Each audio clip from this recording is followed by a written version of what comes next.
观众朋友们，大家好，欢迎收看本周的对话好莱坞，我是主持人舒棒。今天呢，我们来到了好莱坞的 BSEG 制片公司，来采访这家公司的 CEO、制片人，也是曾经的美女演员 Kimberly Kates。Hi Kimberly， 你好。你好。Oh, nice meeting you. 你好吗？你好吗 ？Yes. Yes. You have a beautiful. Oh, thank you. Hi. Hi, thank you so much. That's great. Thank you. Oh, thank you. Wow. What's your daily working routine like? Oh, gosh. Handling hundreds of emails, going over projects, our to-do list, which we have many different items that we're working on. From, you can see I have a board here of all the film stuff we're working on, from capital markets to education to films in development, television shows in development, to lots of dinners with Chinese people from out of town. It's a wonderful life that you have, right? It's a very busy life, Yeah. but yes it is. And you have many posters in the room. Yeah. That one looks really interesting. Yeah, it is. It's called Singularity Principle. It's made by a doctor, a physicist. It was made in a lab up in Canada for $300 million. Wow. John Dio and William Davis from the X-Files. And it deals with the God particle and it deals with other dimensions. It's a really fascinating, well-made film. And then, let's see. Oh, there are more posters behind. Yeah, well this one was one of my first films that I made. Wow. Okay. It was my first real film that I started from development to sentence pitch to getting it in production As a producer. As a producer, in 6 weeks, Lionsgate released it in the UK, and it has Sarah Thompson, some good actors in it. It's a really scary film, but It's a horror suspenseful. film? It only has about 3 minutes of horror, but mostly it's suspense, and it's a girl, like a young girl heroine. You could have played the part. Really, she has to fight for her life. She goes from being a very good girl to having to kick butt, and so it's just a real powerful female type of role, which I like making action flicks with girls. Yeah, here's the chair from it. We still have all the chairs. What else? From that film? From that film. Let's see. I think I have I don't know if you could see these. This was for a film that's we did with the China Film Group that's in post-production right now. That's Mr. Yang Wuting and Mel Gibson. And this is Bruno, he's one of our partners. There's Dr. Jimmy Jang, and he's one of the ones that put it together with Mr. Yang Wuting. That's Beryl, she also was one of the people who helped put it together. This is a very well-known guy here, his name is Rick Nisida. He was an agent at CAA for many years and now is Mel's manager. Let's see, I have tons of posters back here. This was my first comedy that I made with Jenny McCarthy and Carmen Electra called Dirty Love. And I made that. That was my first film that I really made, and she's very hilarious in the movie. Oh, here's another one. This is another comedy that we did in our company here. There's me acting in it with Burt Reynolds, Robert Loggia, Raquel Welch. These are all wonderful actors. Charles Durning. This one too. Oh yeah, she's an FBI agent with a gun. Yeah, watch out for her. That was a really fun film to make.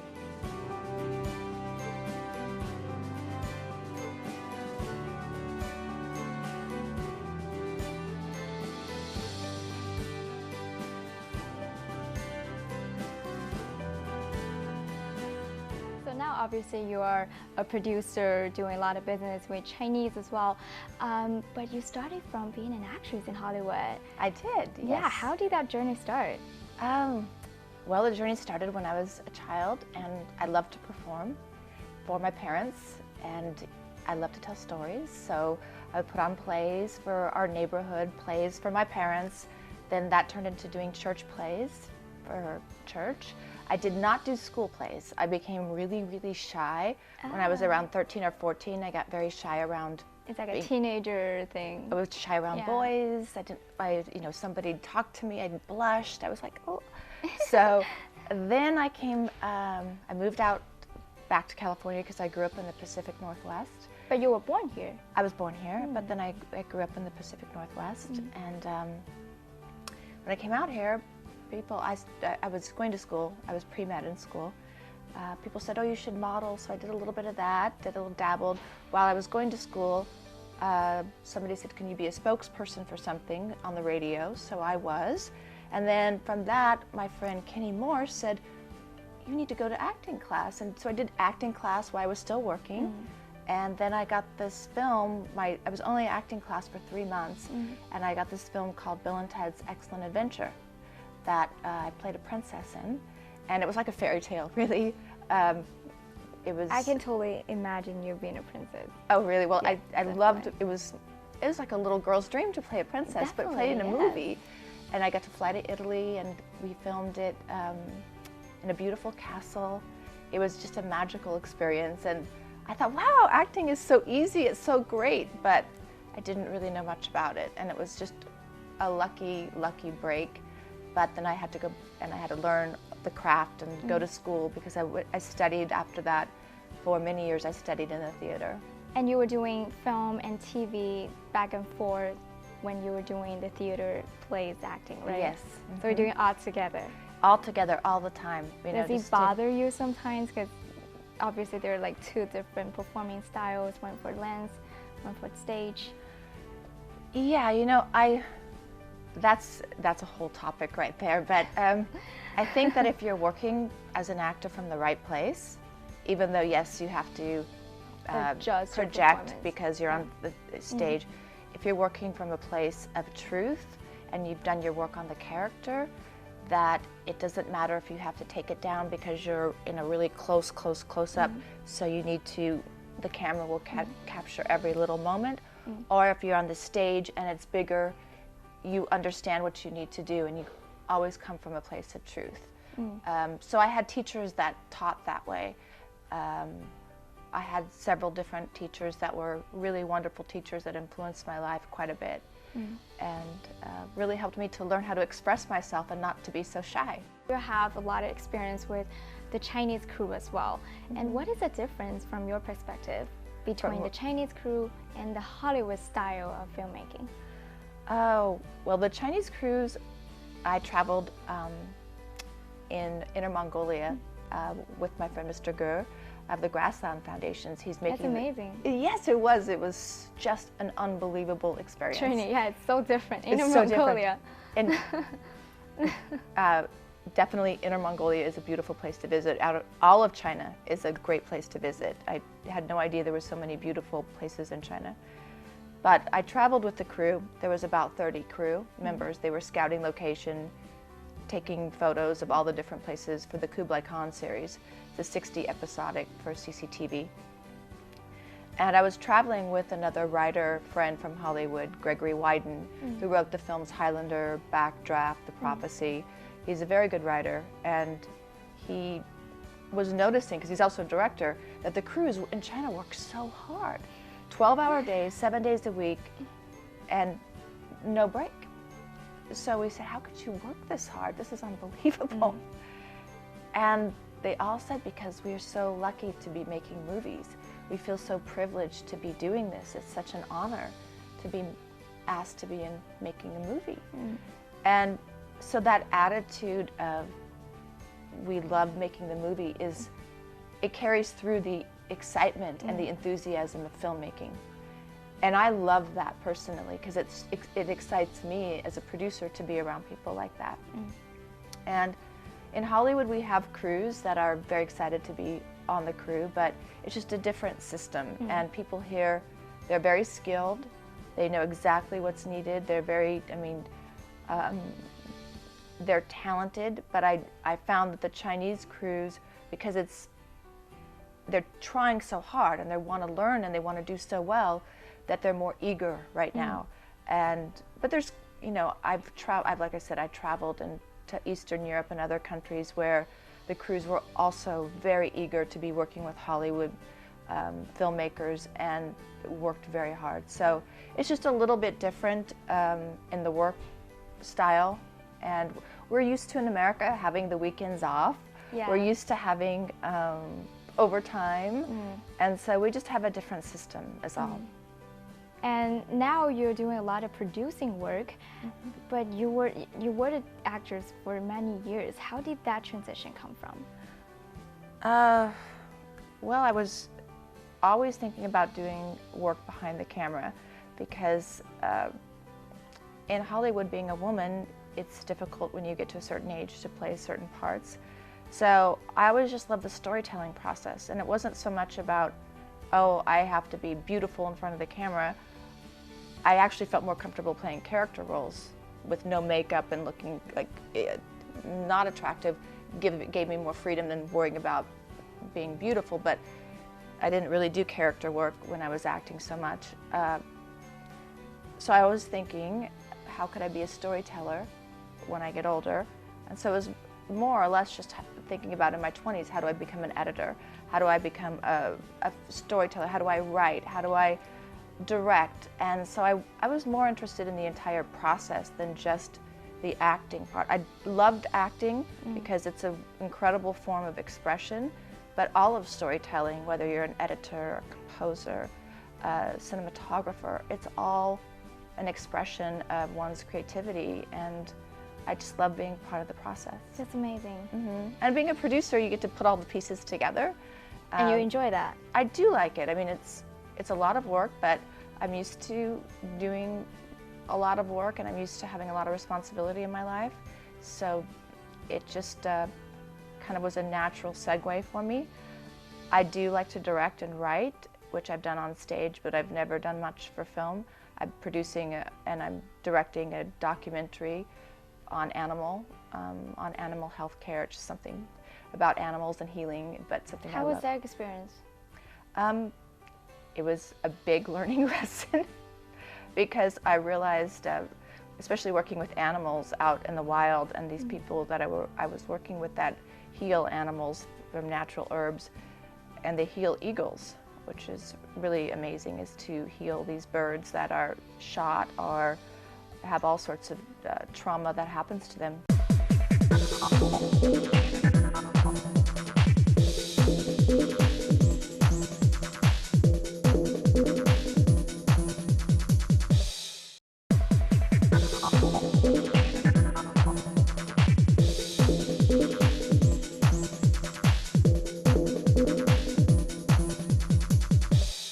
The cinematographer that I was working with, he was, when they were finally ready to set the eagle free, because the eagle was healed now, and so I wanted to film it being set free. He was adjusting the lenses. He was adjusting the lens on the camera, and that eagle was ready to go, and so when that eagle flew off, he did not get the shot.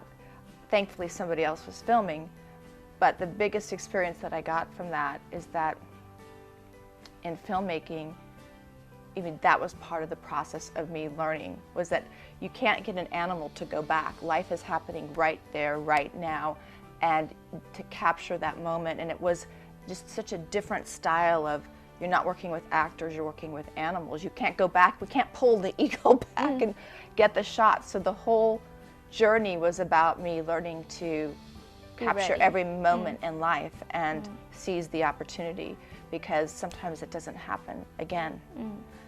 So that eagle taught me a lot of lessons. And I feel like that's your attitude toward the Chinese market right now as well. The Chinese market is rising, it's happening, you have to seize that. Yeah, right?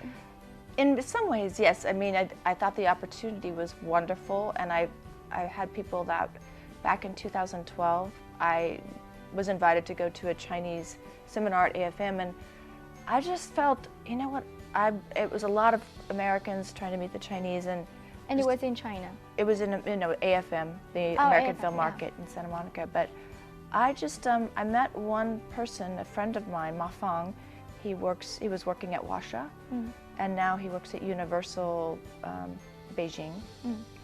And I just started off with one friend in China, and then started doing research and learning, and then I met Dr. Zhang, and it all really happened very naturally. Just like your acting journey, it was going with the flow, actor. You didn't like intend to pursue anything, like trying hard to be an actress or producer. You just go with the flow. Yeah, I think that's sometimes the best way to go, because if you're chasing something, it's always running from you. So you just have to work on yourself and work in a good place and work on what's right in front of you and what you can do. And then sometimes you just will pull in the right things will happen. You can't just sit in your house. I mean, you actually have to be doing things, and whether that be being on stage, whether that be going to meetings, whether that be meeting some very good people and staying in good relationships with them and being a good friend to your filmmaker friends or helping them out. And I've helped a lot of the Chinese people out, and I've done this just from my heart because I want to help the young filmmakers from China. I want to help the young filmmakers in Hollywood, which I've always tried to do. And you're developing a program for that right now. Yes, we've been, Dr. Zhang and I have worked for the last couple of years on the education part of filmmaking, which I think is really fascinating, because when you go through it, like for me, I had to learn a lot on my own. I had to learn a lot through trial and error, a lot of difficult experiences, but they were all learning experiences. My failures, everything was all a learning experience. So, but if I could pass some of the knowledge down to some of the young people, I don't know if they'll listen, just like I don't know if I listened when I was young, but if I can give that information to some of them, and some of them really want to learn, then that makes me feel good to be able to share that way and to help. So that's the purpose of that program.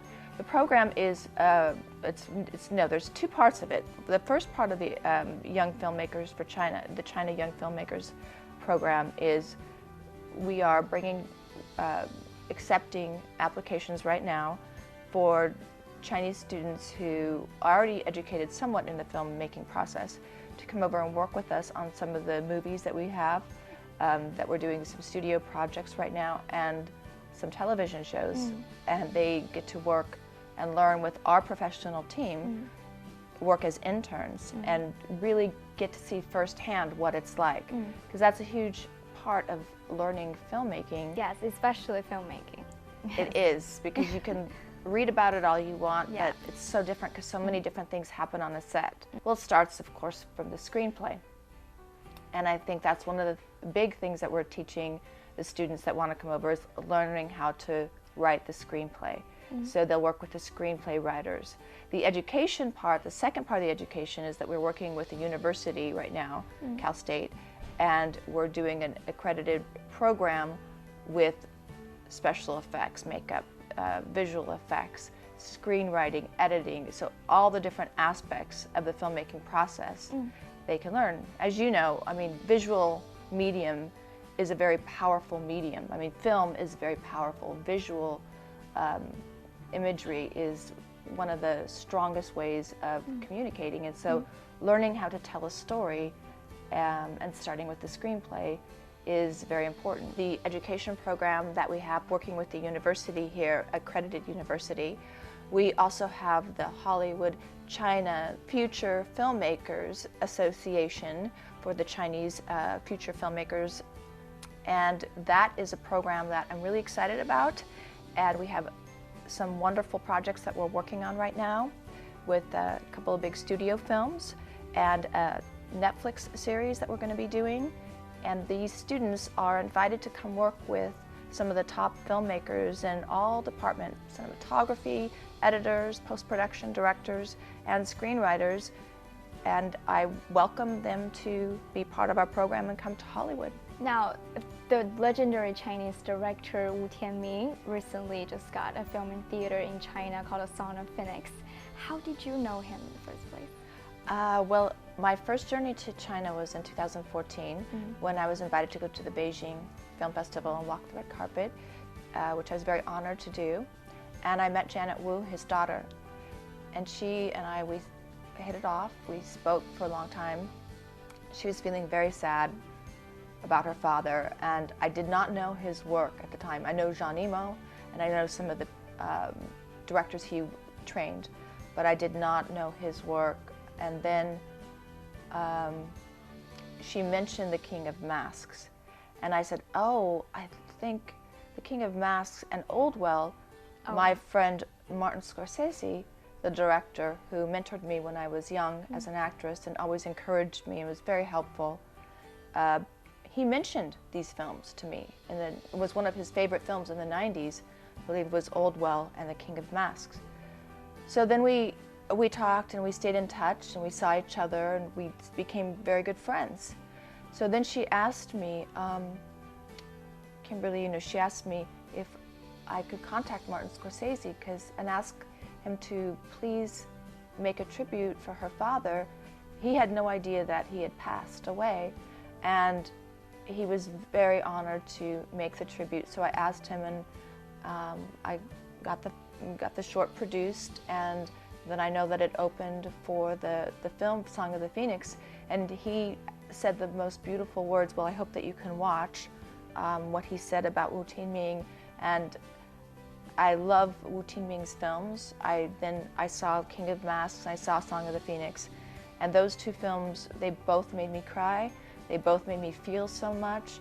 They came from the heart. They came from the most beautiful place of expression a filmmaker can come from. And I think what he did with those films is what making filmmaking is all about. I mean, for me, I know there's the commercial part of it and there's other business aspects, but from an artistic expression, I just think he is a beautiful filmmaker. And so Janet and I hope that we can work together in the future. We're also working on education together for the filmmakers, the Wu Tianming Youth Foundation. So we had a lot in common, and we're hoping to find a project that we can work on together. 如今娶媳妇要3、4万，靠你吹唢呐挣到行内马月去。别光盯着那几张票子，要盯着手里的唢呐。还留着这些破玩意儿有啥用？尤家班的班主是我还是你？从今往后，无双镇没有尤家班了，尤家班死了。无双镇不能没有唢呐。从前出国的时候，左大将坐在太师椅上，孝子贤孙跪倒一大片，千感万谢的。现在，谁他娘的还把咱左大将当回事啊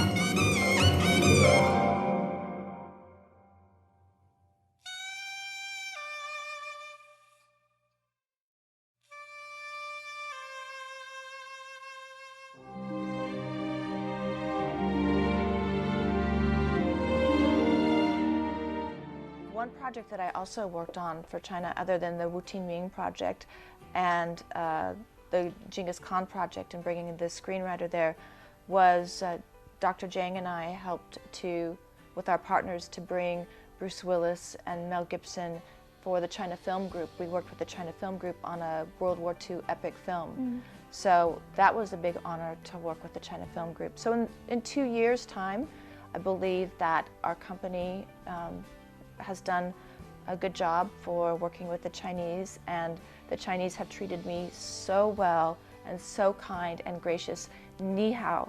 I am so grateful to you.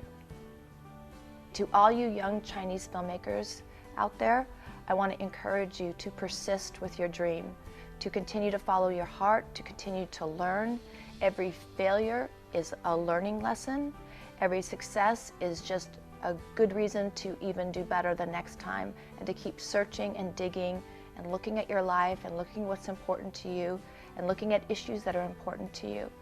People may think you're a dreamer, they may call you crazy, but keep imagining, keep working at it, don't give up, enjoy it, enjoy the process, and it's a wonderful way to live your life, by being able to express your opinions and your feelings and your stories and sharing them with others.